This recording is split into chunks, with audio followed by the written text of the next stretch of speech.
جی السلام علیکم ورحمۃ اللہ وبرکاتہ۔ وعلیکم السلام ورحمۃ اللہ وبرکاتہ۔ کون؟ مفتی جاوید خان صاحب بول رہے ہیں؟ میں تو چھوٹا موٹا آدمی بول رہا ہوں، مفتی سفتی تو نہیں بول رہا ہوں بھیا۔ کون بولے آپ؟ راجستھان سے ہیں نا آپ مولانا صاحب؟ جی جی عرض کر رہا ہوں۔ جی مجھے کچھ بات کرنی تھی آپ کے وسیلے کے متعلق۔ اچھا اچھا جی جی جیسے کہ میرے بھائی ہیں آپ کی طرف ایک ذاکر حسین بھائی۔ اچھا آپ کون ہیں؟ جی میں ان کا دوست ہوں، قریبی بہت۔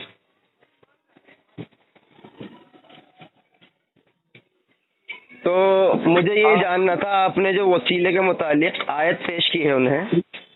آپ کا نام کیا ہے تو جی بتائیے، کہاں سے بول رہے ہیں آپ؟ میرا نام ہے محمد رضا، میں رہتا ہوں دلی میں، اچھا اچھا اچھا۔ تو اور میرا کس پیشہ جماعت سے تعلق ہے آپ کا؟ میرا پیشہ ہے طالب علم ہوں میں، اور جماعت ہے میری اہل سنت والجماعت اوریجنل۔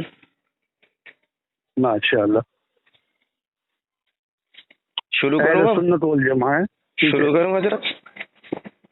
ہاں فرمائیے فرمائیے، بالکل۔ حضرت آپ نے جو ایک آیت پیش کری تھی سورہ بقرہ کی آیت نمبر 89، ہاں اس میں آپ تفسیر لے کر آئے تھے، تفسیر قرطبی، اس میں ایک واقعہ لے کر آئے تھے آپ، حدیث ابن ہاں عباس والی، کہ انہوں نے نبی صلی اللہ علیہ وسلم کے وسیلے سے دعا کی، ہاں کرتے تھے، تو اس میں حرج کیا ہے؟ جبکہ اس میں ایک راوی ہے، وہ ہے متروک الحدیث، اور اس پر محدثین کا اتفاق ہے وہ راوی ضعیف ہے۔ تو اب آپ محدثین کی رائے کو مانیں گے یا اپنی باتوں کو رکھیں گے؟ وہ میں آپ کو ثابت کروں گا کہ محدثین نے کس نے، امام بخاری نے کہا ہے یہ متروک الحدیث ہے، امام دار قطنی نے کہا ہے یہ دجال ہے، تمام محدثین کا اتفاق ہے کہ یہ راوی متروک الحدیث ہے اور حدیث گڑھنے میں والا ہے۔ کوئی حدیث نہیں لے کر آیا ہوں بھیا، آپ کو غلط تفسیر فہمی میں، ہو رہی ہے۔ ارے حضرت آپ تفسیر میں جو حدیث پیش کر رہے ہیں وہ میں نے تو جو تفسیر سنو، جو تفسیر کا جو اقتباس ہے، تفسیر کا جو اقتباس ہے وہ میں نے اسکین کر کے اور اسکرین شاٹ لے کے وہ میں نے بھیج دیا۔ حضرت اب تفسیر، میں چلیے بولیے، آپ بولیے۔ اور نہ میں نے کوئی حدیث اسپیشل طور پہ پیش کی ہے، میں نے تو تفسیر کا جو اسکین ہے وہ میں نے بھیجا کہ یہ میں تفسیر ہے۔ یہ نہیں کہہ رہا، آپ نے جو اس میں الفاظ ہے نا تفسیر میں، وہ حدیث کے الفاظ ہے، اور وہ ابن عباس کی حدیث ہے، اور وہ حدیث جمہور کے نزدیک ضعیف منقحت ہے۔ تو اب میں آپ کیا عرض کر رہا ہوں، ضعیف ہو چاہے قوی ہو، خواہ کچھ بھی ہو، مجھے اس سے بحث نہیں ہے۔ مجھے تو یہ کہا گیا کہ بھیا آپ تفسیر میں بتاؤ، اور یہ کہا گیا تھا کہ تفسیر طبری ہے یا کسی معتبر تفسیر سے بتاؤ، تو میں نے تفسیر میں اِنَّا نَسْأَلُكَ بِحَقِّ النَّبِيِّ الْأُمِّي، یہ اس تفسیر کے اندر الفاظ آئے، یعنی یہود کا قول کہ مولا جو ہے ہم ان سے آپ سے دعا کرتے ہیں، یعنی اللہ تعالیٰ سے یہود دعا کرتے تھے نبی پاک صلی اللہ علیہ وسلم کے وسیلے سے۔ تو یہ میں نے جو ہے ہو بہو جو ہے وہ اس کا اسکرین شاٹ لے کے وہ میں نے بھیج دیا۔ تو حضرت آپ کو اتنا تو علم ہونا چاہیے کہ ہم تفسیر دے رہے ہیں، اس تفسیر میں حدیث کون سی لی جا رہی ہے؟ نہیں تو سب جگہ اب یہ تو کوئی تحقیق نہیں کرتا ہے، سنو تو نہیں، جو مفسر تحقیق نہیں کرتا، یہ مفسر کی میں کہہ نہیں رہا، آپ جو حدیث لے رہے ہیں کیا مفسر ساری حدیثیں صحیح لاتے ہیں اپنی تفسیر میں؟ ایسا ہے جب کوئی مفسر ہے اور اس کی ہم تفسیر دیکھ رہے ہیں تو اسی کہا گیا کہ تفسیر سے بتاؤ، تو ہم نے تفسیر ڈائریکٹ تفسیر ریفر کر دی کہ بھیا یہ ہے تفسیر۔ اب جمہور اب کا وہ مفسر نے وہ بات سنو، مفسر نے وہ بات کہاں سے کہی ہے اور کہاں سے نہیں کہی ہے، اب اس سلسلے میں اگر تحقیق کریں گے انشاءاللہ اس کی تحقیق بھی ہو سکتی ہے، کوئی دقت نہیں ہے۔ اگر کوئی قابل اعتراض بات ہو تو تحقیق بھی کرے، اس میں ہمارے نزدیک تو کوئی قابل اعتراض بات ہے ہی نہیں۔ آپ نے کہا، چلیے آپ کا وہ بتا دیجئے اس کا موقف کیا ہے کہ وسیلہ بعد وفات آپ صلی اللہ علیہ وسلم کا لیا جا سکتا ہے؟ وہ تو آپ ما قبل البعد بتا رہے ہیں مجھے۔ یہودی لیتے تھے، جبکہ آپ بھی جانتے ہیں کہ کچھ شریعت پہلے کی تھی، آپ صلی اللہ علیہ وسلم نے میں بعد آپ میں سے یہ پوچھتا ہوں، آپ یہ بتا دیجئے کہ بعد از وفات نبی پاک صلی اللہ علیہ وسلم کو اپنی دعاؤں میں اللہ کی بارگاہ میں دعا جب ہم کریں تو بعد از وفات وسیلہ نہیں بنانا چاہیے. ایک تو یہ مت کہنا کہ صحابہ کرام نے ایسا نہیں کیا ویسا نہیں کیا. ہم جو بحث کریں گے وہ تھیوری پر بحث کریں گے کہ کوئی کرے یا نہیں کرے، ہمیں اس سے کوئی غرض نہیں. آپ کو یہ ثابت کرنا پڑے گا کہ وسیلہ جو ہے وہ ناجائز اور حرام ہے، یہ آپ کو ثابت کرنا پڑے گا. بعد از وفات جو ہے وہ وسیلہ ناجائز اور حرام ہے، یہ آپ کو ثابت کرنا پڑے گا. چلیے اب حضرت، یہ مت کہنا کہ صاحب صحابہ کرام تو حضرت دیکھو سنیں گے حضرت عمر والی وہ حدیث لے کر آئے آپ بخاری کی کہ صاحب برسات نہیں ہوئی قحط پڑ گیا تو حضرت عمر حضرت عباس کو لے کر آئے. تو اس میں کہا یا اللہ ہم جو ہے ہم وسیلہ بناتے تھے نبی پاک صلی اللہ علیہ وسلم کو ان کی زندگی میں، اور اب ہم حضرت عباس کو لے کر آئے ہیں. اور اس سے یہ استدلال کرنا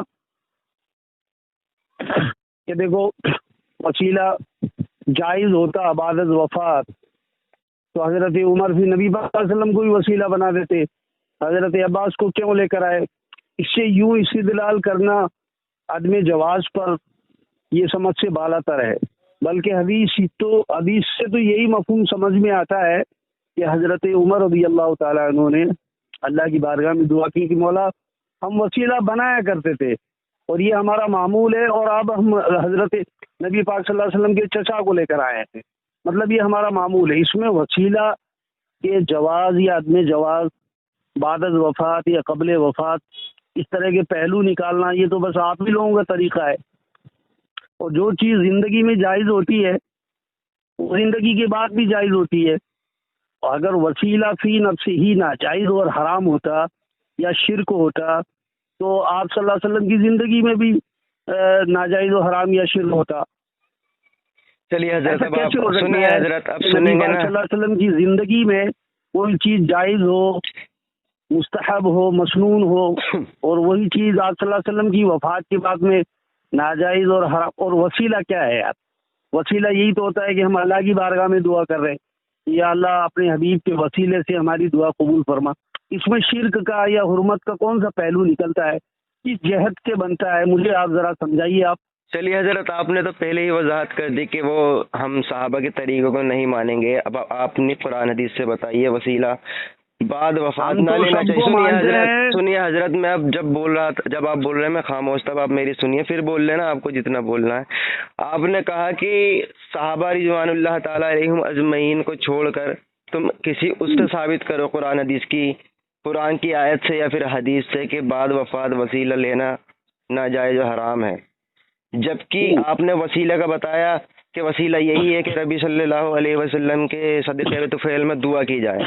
جبکہ آپ کے فخر الدین راجی جو بہت بڑے مفسر ہیں بریلویوں کے، فخر الدین راجی اپنی کتاب کے اندر لکھتے ہیں کہ وسیلے سے مراد وہ کون سی آیت کی وہ کرتے ہیں؟ سورہ مائدہ کی آیت نمبر غالباً 25 یا 35، یا ایھا الذین آمنوا وابتغوا الیہ وسیلۃ. تو اس میں وسیلے سے ایھا مراد الذین آمنوا اتقوا اللہ وابتغوا الیہ الوسیلہ وجاہدوا فی سبیلہ لعلکم تفلحون. تو اس کی تفسیر کی شرح میں وہ لے کر آئے ہیں کہ یہ وسیلے سے مراد ہے کہ اللہ تبارک و تعالیٰ کا قرب حاصل کرنا، اور وہ قرب حاصل ہوگا نیک اعمال سے. ہاں، اور نیک اعمال کون سے ہیں؟ نماز کے لیے اور صبر کے ذریعے اللہ تبارک و تعالیٰ کی اللہ کا قرب حاصل کرنا نماز سے اور صبر سے. اب آپ نے ایک بات اس میں یہ کہی کہ نبی صلی اللہ علیہ وسلم کی حیات میں وسیلہ جائز تھا، بعد وفات ناجائز ہو گیا. یہ کون سا اصول ہے؟ تو یہ تو قرآن کا اصول ہے نا. اللہ تبارک و تعالیٰ نے جو قرآن کریم کے اندر بتا دیا ہمیں کہ جیسے موسیٰ علیہ الصلاۃ والسلام نے کہا اے اللہ تبارک و تعالیٰ تو ہارون علیہ السلام کو میرا مددگار بنا دے. سلیمان علیہ السلام نے کہا کہ تخت لانے میں میری مدد کون کرے گا؟ تو اس میں ایک شخص کھڑا ہوا کہ میں کروں گا، ایک جن بھی کھڑا ہوا کہ میں کروں گا، آپ کے پلک جھپکنے سے پہلے تخت کو یہاں لے آؤں گا۔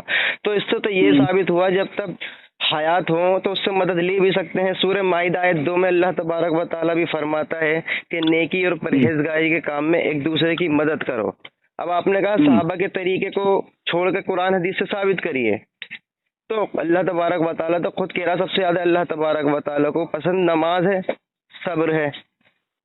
اللہ تبارک و تعالیٰ قرآن سنیے، ابھی میری بات مکمل نہیں ہوئی حضرت۔ اب آپ نے کہا حضرت عمر، نہیں ابھی حضرت عمر کی آپ بات جو ہے میری بات کو سمجھ نہیں رہے آپ۔ وہ سنو، میں اس حدیث پہ بول رہا ہوں جو حدیث جو ہے آپ نے پیش کی ہے حضرت عمر والی۔ اچھا، حضرت عمر آپ کے لیے حجت نہیں ہے؟ بالکل حجت ہے۔ تو پھر یہاں سے ناجائز کہاں بولا ہے؟ تو یہ بتائیے دلیل اس کی لی جائے گی جو کیا ہے یا اس کی لی جائے گی جو نہیں کیا؟ پھر وہی بات ہے، بات یہ بتائیے نا حضرت عمر نے جو ہمیں کر کے دکھایا کہ زندوں کا وسیلہ عباس بن عبد المطلب کا انہوں نے وسیلہ لیا، تو ہم وسیلہ وہ دیکھیں گے جو حضرت عمر نے لیا، جو منع نہیں کیا، یعنی وہ دیکھیں گے جو نہیں کیا۔ اگر وہ وسیلہ انہوں نے زندہ کا لیا تو آپ زندوں کا چھوڑ کر آپ پھر نبی صلی اللہ علیہ وسلم کا وسیلہ لے کے ثابت کرنا چاہتے ہیں حضرت عمر نے نہیں کیا تھا، یہ ہم کریں گے۔ بعد از وفات کا وسیلہ بھی بتا دوں آپ کو؟ جی بتائیے نا، ہمیں سن نہیں تو آئے پہلے ایک بار مدینہ المنورہ سنیے، ایک بار مدینہ المنورہ میں قحط پڑا تو لوگوں نے حضرت ام المومنین حضرت عائشہ صدیقہ رضی اللہ تعالی عنہا سے شکایت کی کہ لوگ پریشان ہیں، قحط پڑ گیا ہے، بہت لوگ پریشان ہیں، پیاسے ہیں۔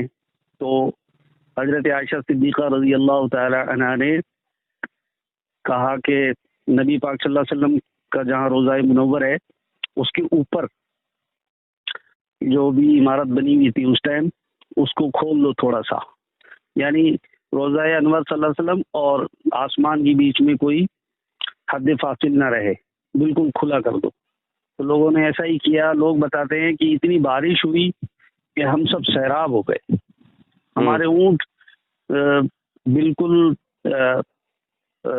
سیراب ہو گئے، ہمارے جانور سیراب ہو گئے، ہماری کھیتیاں سب سیراب ہو گئی۔ تو یہ بعد از وفات وسیلہ ہوا۔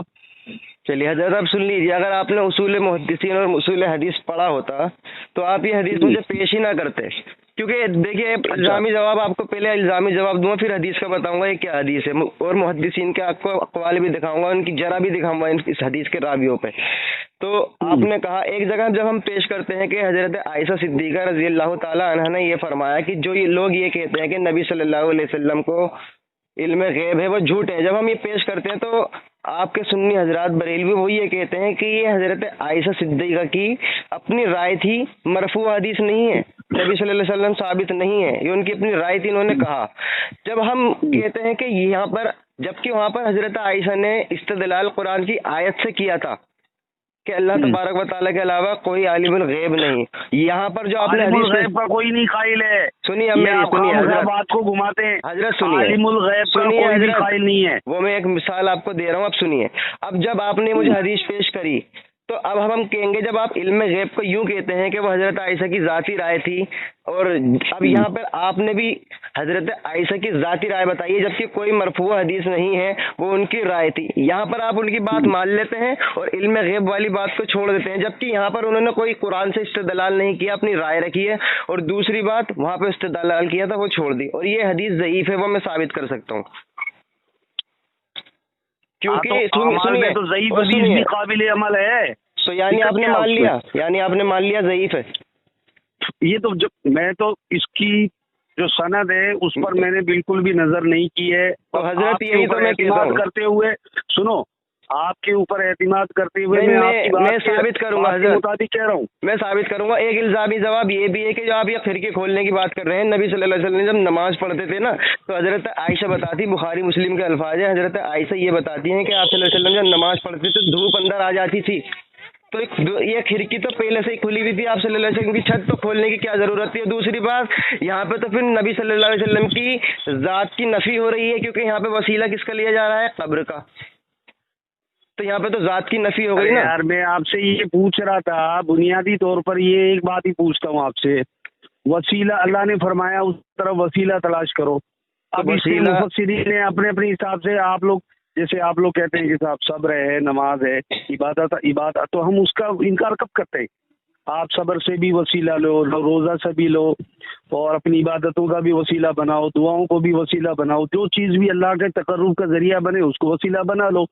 تو یہ بتاؤ کہ نبی پاک صلی اللہ علیہ وسلم کو اپنی دعا میں اگر ہم شامل کر لیں، درود و سلام کو شامل کر لیں، تو کیا یہ چیزیں اللہ کے تقرب کا یا دعا کی قبولیت کا سبب نہیں ہے؟ کیونکہ رسول اللہ صلی اللہ علیہ وسلم 1400 سال پہلے ہمیں فرما کے چلے گئے ہیں کہ میرے بعد تم صحابہ کی سنت کو پکڑ لینا، وہ تمہارے لیے حجت ہے۔ اب کسی صحابہ نے یہ عمل نہیں کیا، تابعین نے نہیں کیا، خیر القرون نے کسی نے نہیں کیا۔ اب آپ ثابت کرنا چاہ رہے ہیں، پوچھ رہا ہوں کہ جو نبی پاک صلی اللہ علیہ وسلم کی حیات میں جائز ہو، درست ہو، مسنون ہو، وہ بعد از حیات، بعد از وفات، بعد از وصال ناجائز و حرام یا شرک کیسے ہو گئی؟ پہلے آپ اس کو ثابت کرو۔ پہلی بات تو ہمارے لیے صحابہ حجت ہو، اور دوسری بات آپ نے کہا ناجائز ہو، وہ جائز ہو، اور یہاں پر ناجائز کیسے ہوگی؟ جب رسول اللہ کے زمانے میں جائز ہو جائے گی تو ہم اسے ناجائز کیوں کہیں گے؟ نعوذ باللہ۔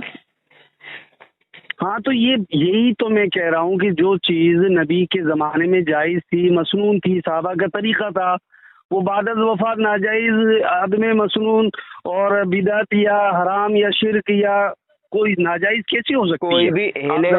کوئی بھی اہل حدیث یہ نہیں کہتا کہ کسی زندہ شخص سے جو حیات ہو اس سے دعا نہیں کرائی جا سکتی، اس کا وسیلہ نہیں لیا جا سکتا۔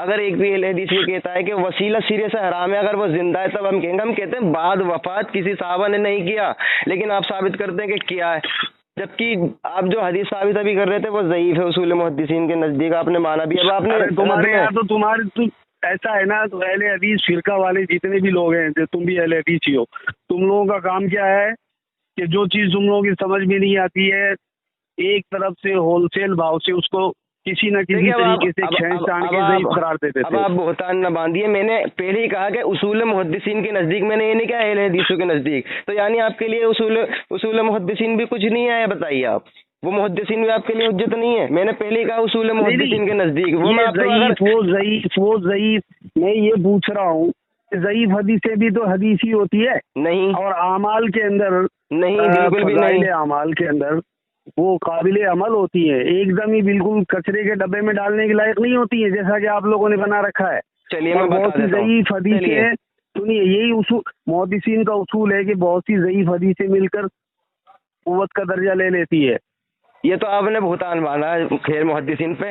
اب یہ بتائیے، ترمذی شریف کی حدیث ہے، حدیث نمبر 29 اور 8 298، حضرت ابن عمر رضی اللہ تعالیٰ عنہ کے دور میں ان کے ساتھ یا تو ایک تابعی تھے یا صحابہ تھے غالباً، وہ ایک مسجد کے اندر جاتے ہیں، مسجد میں ظہر کی اس کا وقت ہو جاتا ہے نماز کا، تو جب اقامت ہوتی ہے، اقامت میں وہ جو مؤذن ہے وہ تصویب کہہ دیتا ہے۔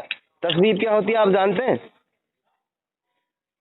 تصویب اسے کہتے ہیں جو فجر کی اذان میں الصلاۃ خیر من النوم پڑھا جاتا ہے، تو وہ تصویب ظہر کی اقامت میں کہہ دیتا ہے۔ تو حضرت ابن عمر کہتے ہیں کہ میں اس بدعتی کے پیچھے نماز نہیں پڑھنا چاہتا، اس مسجد سے مجھے لے کے چلو۔ اس مسجد سے وہ نکل کر آ جاتے ہیں۔ یہ ترمذی شریف کی حدیث ہے اور یہ حدیث ہے ضعیف۔ اگر آپ ضعیف حدیث پہ عمل کریں گے تو تصویب کہیے نا پھر ظہر کی اذان میں۔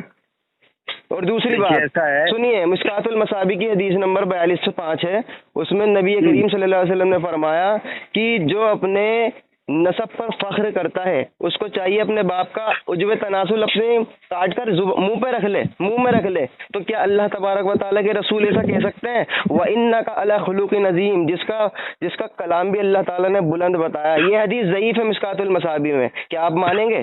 تو اپنے ایمان کا بیڑا غرق کریں گے۔ میں کیا عرض کر رہا ہوں، ضعیف حدیث اگر آپ لیں گے تو امت میں بگاڑ جائے گا۔ فضائل اعمال میں اور اعمال کے سلسلے میں ضعیف حدیثیں بھی قابل عمل ہوتی ہے۔ تو پھر محدثین نے ان کی پکڑ کی ہے، تو پھر وہ کیا ہے؟ یہ آپ مجھ پہ عمل کی تو بتا رہے تھے، آپ فضائل عمل کی۔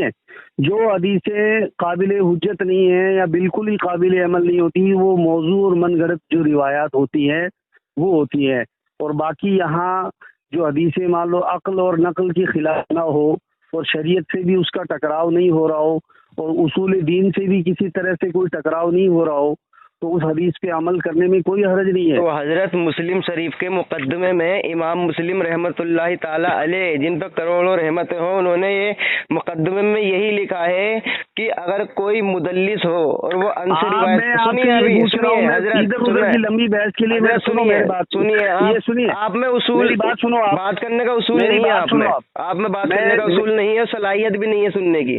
جب میں آپ کو رد میں بات بتاتا ہوں، حوالوں سے بتا رہا ہوں، جب آپ مان نہیں رہے. امام مسلم کی پہلی حدیث کیا ہے کہ رسول اللہ صلی اللہ علیہ وسلم نے فرمایا جو شخص میرے پر جھوٹی حدیث منسوب کرے گا وہ اپنا ٹھکانہ جہنم میں بنا لے. آپ نے کہا فضائل میں لے سکتے ہیں، تو فضائل میں جھوٹی حدیث منسوب کر دو گے تو کیا ہوگا؟ فضائل جھوٹی حدیث تو من گھڑت موضوع ہوتی ہے، وہ تو بالکل ہی قابل عمل نہیں ہوتی. اور یہ جو آپ نے جھوٹی حدیث پیش کری ہے، یہ والی کون سی کہ نبی صلی اللہ علیہ وسلم کی کھڑکی کھول دی گئی وہاں پہ حجرے کی، تو پھر یہ کون سی غلط حدیث ہے؟ یہ موضوع ہے یا ضعیف ہے، یہ بتاؤ پہلے آپ. یہ موضوع حدیث ہے، اصول ہے اس کے محدثین کے. ہاں تو بات رجوع کریے، ایک دم رجوع کریے اپنی بات سے، میں ثابت کروں گا کیسے موضوع ہے. سنیے میری بات، اگر موضوع ہوتی نا تو محدثین اپنی کتابوں میں اس کا ذکر نہیں کرتے. ہو سکتا ہے بعض کے نزدیک موضوع اور بعض کے نزدیک ضعیف ہو. سنیے، آپ نے کہا محدثین ایک ایک حدیث کے بارے میں مختلف، مولانا صاحب سنیے میری بات، سنیے، ایک ایک حدیث کے بارے میں مختلف محدثین کے الگ الگ کلام ہوتے ہیں. بعض ایک ہی حدیث کی سند کو اچھا کہتے ہیں، حسن کہتے ہیں، بعض کہتے ہیں الحمدللہ میں اصول حدیث پڑھ چکا ہوں. اور سنیے، آپ نے کہا محدثین اپنی کتاب میں نہیں لاتے، تو پھر یہ بتائیے الادب المفرد کے اندر امام بخاری کی لکھی ہوئی کتاب میں ایک واقعہ لے کر آئے کہ جب حضرت ابن عمر کا زمانے میں ایک صحابی کا پیر سن ہو گیا تھا، تو اس نے کہا تھا، حضرت ابن عمر نے کہا کہ جس سے زیادہ محبت کرتے ہو اس کا نام پکارو. انہوں نے کہا یا محمدہ. ٹھیک ہے، اب امام بخاری تو اس حدیث کو لے کر آ گئے، لیکن اس کے ساتھ ساتھ اس میں جو ایک ہے ابو اسحاق بن سفیان، وہ مدلس ہے، ان سے روایت کر رہا ہے. اس میں دو ہیں، ایک سفیان ثوری بھی ہیں، وہ بھی مدلس ہے اور ان سے روایت کر رہے ہیں، اور اصول حدیث کے نزدیک یہ ضعیف ہے. تو امام بخاری آپ نے کہا کہ وہ محدثین کیوں لے کر آتے ہیں ضعیف حدیث؟ پھر تو ضعیف حدیث ہے، پھر کیا ہم حجت مان لیں گے؟ ان کا عقیدہ یہ نہیں تھا.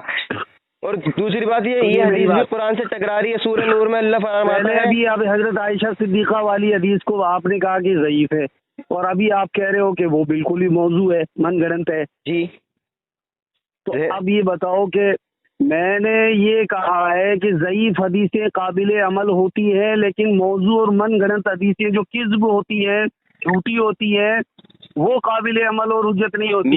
میں آپ کو سینکڑوں دلیل اور مثال دے سکتا ہوں کہ فضائل میں بھی آپ ضعیف حدیث لیں گے تو آپ پھنس جائیں گے، امت میں بگاڑ آ جائے گا، امت میں بگاڑ. یہ محدثین نے اتنی جو جرح باندھی ہے، توثیق فرمائی ہے، اور ان کی راویوں پہ جرح باندھی کس لیے باندھی کہ موضوع حدیث میں، ضعیف حدیث میں یہ پتہ چل جائے امت کو کہ یہ ضعیف راوی ہے، متروک الحدیث ہے.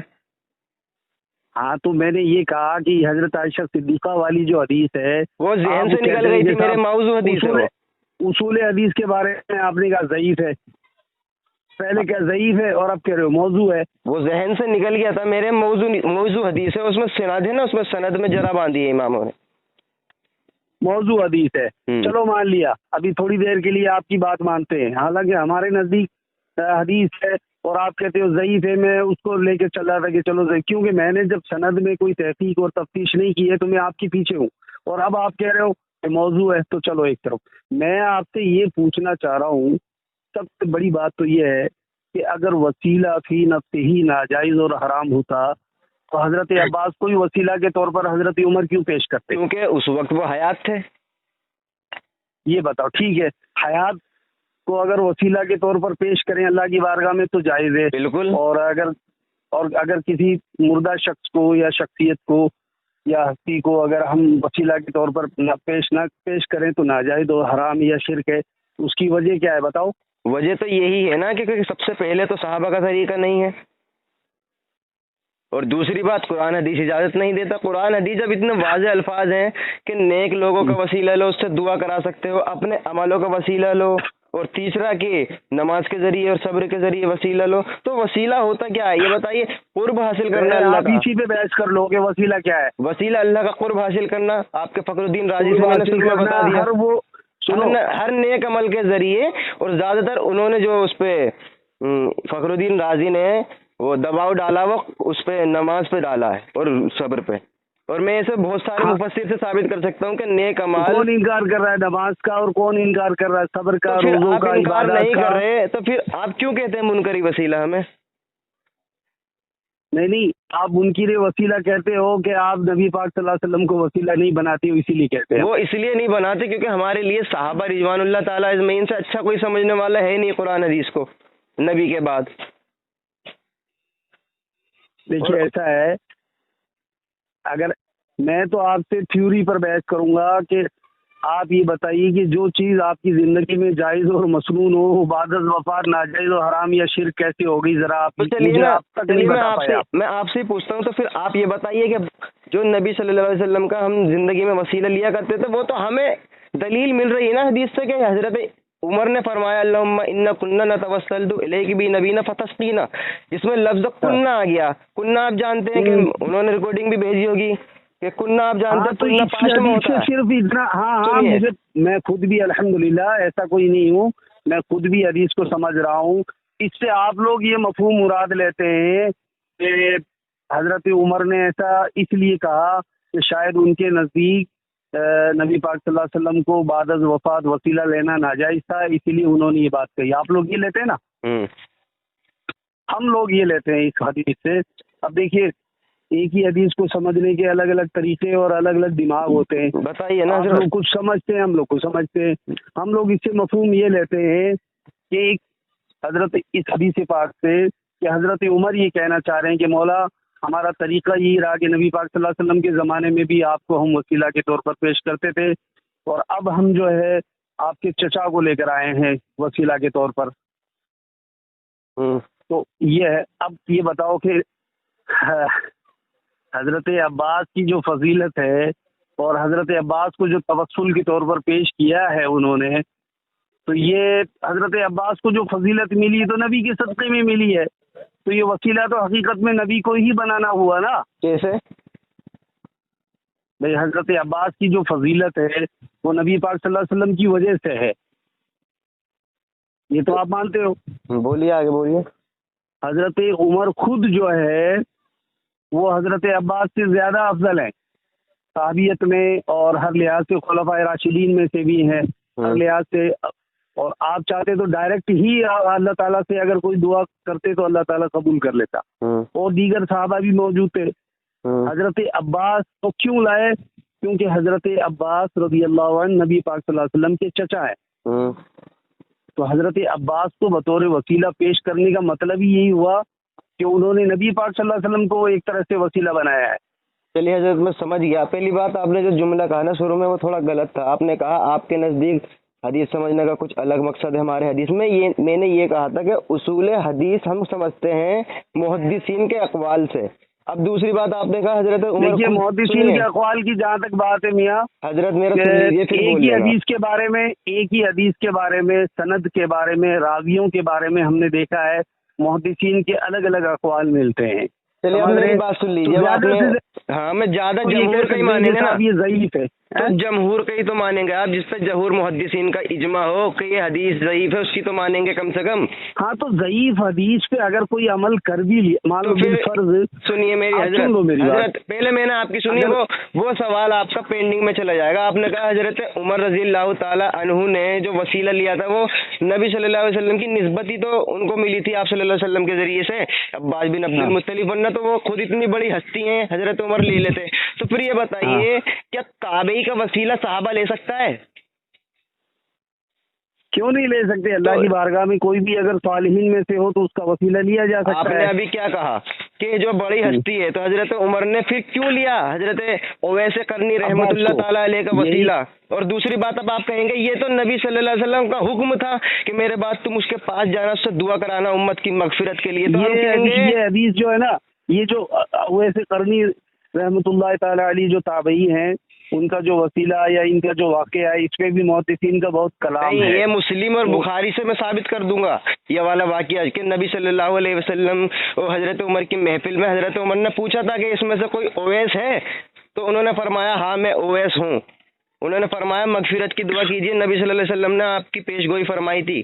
کچھ علامتیں بھی بتائی تھی، وہ علامتیں اس حدیث میں ہیں، یہ ضعیف نہیں ہے، حدیث صحیح ہے. تو میں کہہ رہا ہوں ہستی نبی صلی اللہ علیہ وسلم کے حکم پر صحابہ و تابعین کا وسیلہ لے سکتے ہیں، تو اللہ کے حکم پر کے زندوں کا وسیلہ لو کہ حضرت عمر کیوں نہیں لے سکتے؟ دوسری بات، نبی صلی اللہ علیہ وسلم حضرت کیا نام ان کا، زندوں میں تو کوئی کلام ہی نہیں ہے. ابن حجر زندوں میں تو اسقلانی، ہم نے کیا بتایا، ہمارے نزدیک زندوں میں جو بھی صحابہ ہیں، تابعین ہیں، اولیاء اللہ ہیں، صالحین، ہمارے نزدیک سب کو وسیلہ کے طور پر پیش کیا جا سکتا ہے. پھر تو یہ فرض ہوا نا حضرت کے حضرت عمر نے قرآن پر عمل کیا کہ زندوں کا وسیلہ لینا چاہیے، پھر آپ کیسے کہہ سکتے ہیں ان کی نسبت نبی صلی اللہ علیہ وسلم؟ چلو مان لیجئے ایک بات، تو حضرت ابن حجر اسقلانی رحمۃ اللہ تعالیٰ علیہ اس حدیث کی شرح میں لکھتے ہیں کہ اہل بیت کا وسیلہ لینا مستحب ہے. اب اتنے بڑے جراوت تعدیل کے ابن حجر اسقلانی کہہ رہے ہیں کہ اہل بیت کا وسیلہ لینا مستحب ہے، جو اہل بیت گھرانے سے اس کا وسیلہ لینا مستحب ہے، تو پھر باقی کے آپ کے ولی کی نفی ہو گئی نا یہاں پر. نفی کیسے ہو گئی؟ کیونکہ ایسے ہو گئی جب ان کا مستحب ہے اتنی بڑی ہستیوں کا، صحابہ کا، اور صحابہ میں بھی اہل بیت کا، ان کی نفی کر دی، تو پھر کیا ہو گئی؟ کیسے؟ کیونکہ انہوں نے مستحب کہا، کیونکہ انہوں نے مستحب کہا، کوئی ضروری نہیں کہا، انہوں نے کہا مستحب ہے. ابن حجر اسقلانی ضروری کون کہتا ہے؟ ضروری کون کہتا ہے بھیا؟ نبی کا وسیلہ بھی ضروری نہیں ہے، پھر زندہ ہے نا. کوئی قائل نہیں ہے. جب زندوں کا وسیلہ مستحب ہے تو پھر وفات کے بعد جو نبی صلی اللہ علیہ وسلم جا چکے ہیں، تو پہلی بات یہ بتائیے، آپ عمل وہ لیں گے صحابہ کا جو انہوں نے دکھایا پریکٹیکلی فزیکلی، یا وہ لیں گے جو نہیں دکھایا؟ کیونکہ حجت تو صحابہ ہے نا ہمارے لیے. کہ دنیا کے سارے کام صحابہ تو نہیں کر گئے. نہیں، دنیا کے تو دین میں، دین کے اندر تو ہم صحابہ کو حجت نبی صلی اللہ علیہ وسلم کو مانیں گے. میرا عمل سنو، میری بات. اگر کوئی شخص یہ معمول بنا لے رات کو کہ وہ 6 رکعت نماز نفل پڑھتا ہے، تو 101 بار درود و سلام پڑھتا ہے، پھر اس کے بعد میں وہ سورہ فاتحہ 21 بار پڑھتا ہے، پھر دعائیں کرتا ہے، پھر سوتا ہے. اب آپ کہو گے لاؤ نے تو ایسا کیا ہی نہیں تھا. ارے بھائی، تلاوت قرآن تو جو بنیادی طور پر تلاوت قرآن ہے یا جو نماز ہے تو وہ تو موجود ہے نا قرآن و حدیث میں. حضرت اسی بات پر روک کے ایک آپ سے سوال کروں گا، یہ جو جنازے کی نماز پڑھتے ہیں ہم، اس میں اذان کیوں نہیں دیتے ہم لوگ؟ جنازے کی نماز میں؟ ہاں، جنازے کی نماز میں اذان اس لیے نہیں دیتے کیونکہ قرآن اور حدیث میں اس کا کہیں سے سرے سے ذکر نہیں کہ کسی صحابہ نے جنازے کی نماز سے پہلے اذان دی ہو، جبکہ اذان اتنا نیکی کا کام ہے کہ بلند ہوں گی گردنیں قیامت کے دن. تو میں کہتا ہوں کیوں نہیں کرتے یہ عمل، جتنا بڑا نیکی کا کام ہے؟ آپ اگر صحابہ سے ثابت نہیں ہے تو منع کہاں پہ ہے بتاؤ؟ اذان کو کیوں نہیں دیتے؟ اس لیے نہیں دیتے کہ جو نماز ہے، نماز جنازہ ہے، وہ بعین ہی نماز نہیں ہے، بس ایک نماز کی شکل میں نماز ہے، باقی حقیقت میں دعائے مغفرت ہے. نعوذ باللہ، جبکہ نماز فرض کفایہ ہے، آپ نے کیسے ثابت کر دیا؟ جبکہ سنت کو بھی ہم نماز مانتے ہیں. کفایہ ہے، سب کچھ ہے، لیکن حقیقتاً نماز نہیں ہے. یہ کوئی بات نہیں، دعائے مغفرت ہے. یہ کوئی بات نہیں ہوئی. چلے دعائے مغفرت مان لیجیے، اذان کیوں نہیں دیتے اس میں؟ صرف بشکل نماز ہونے کی وجہ سے اس کو نماز کہہ دیا گیا، ورنہ نہ اس میں رکوع ہے نہ سجود ہے. آپ ہی بتاؤ، اگر نماز ہوتی تو رکوع سجود اور ساری چیزیں نہیں ہوتی. بالکل، کیونکہ اس لیے اللہ تبارک و تعالیٰ یہ دکھانا چاہ رہا ہے کہ جب مرنے سے پہلے اللہ تعالیٰ نے ان کے اگر نماز نماز ہوتی تو آپ ہی بتاؤ کہ آج کسی بھی قبر کے سامنے کھڑے ہو کے نماز پڑھ سکتے ہیں کیا؟ جبکہ وہاں جنازہ رکھا رہتا ہے، اس کے سامنے ہم کیسے پڑھ سکتے ہیں اگر نماز ہے تو؟ یہ کون سا سوال ہوا آپ کا؟ آپ کہہ رہے ہو نماز ہے، یہ آپ جنازے کی نماز کو آپ نماز نہیں مانتے؟ جنازہ میت ہے کہ نہیں ہے؟ بے شک ہے. نماز کیسے پڑھ سکتے ہیں؟ کیا مردہ سامنے رکھا ہوا ہے، جنازہ سامنے رکھا ہوا ہے. آج اگر ہم کسی مزار یا کسی قبر کے سامنے کھڑے ہو کے نماز پڑھیں تو جائز نہیں ہے، ہوگی نہیں. کیونکہ شرط یہ ہے کہ وہ میت سامنے رکھی ہے، اور اللہ ہمیں دکھانا چاہ رہا ہے کہ جب میں نے زندہ تھا جب جھکنے نہ دیا، مرنے کے بعد کیسے جھکنے دوں گا میں؟ سارے سجدہ رکن نہیں ہے اس میں. اور دوسری بات آپ نے نفی کر دی. آپ کہہ رہے ہو نماز ہے، چاہے جھکو یا نہ جھکو اس سے کوئی مطلب نہیں ہے. تو اللہ دکھانا چاہ رہا ہے نماز نہیں ہے میرے بھائی. نماز کی شکل میں یہ ایک عبادت ہے، اور چونکہ اس میں جماعت ہوتی ہے، تکبیریں ہوتی ہیں، سلام ہوتا ہے، تو کہہ دیا گیا کہ یہ نماز ہے. حقیقت میں یہ نماز نہیں ہے، دعا ہے بشکل نماز. چلو آپ کی بات مان لیتا ہوں، تصور کر لیتا ہوں. آپ یہ کہہ رہے ہیں کہ یہ دعا ہے. جو آپ مغفرت کی ابھی بتا رہے تھے کہ ہم نفل پڑھ رہے ہیں، وہ کیا ہے؟ وہ مغفرت کی دعا نہیں کرتے؟ نفلی عبادتیں